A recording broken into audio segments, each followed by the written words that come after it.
I'm Chef Mehdi and I'm going to show you how to skin and debone a piece of chicken breast. Starting off with a chicken on the bone with the skin because it's more economical to buy it this way. The first step is to just remove the skin.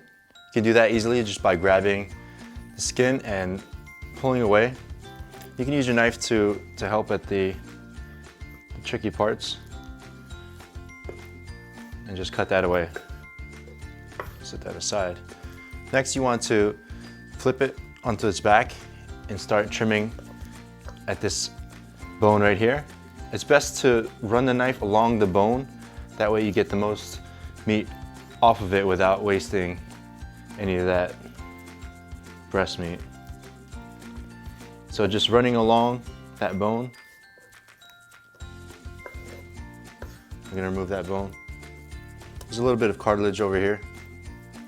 And it really helps having an extremely sharp knife, especially this skin on this chicken can be a little bit slippery.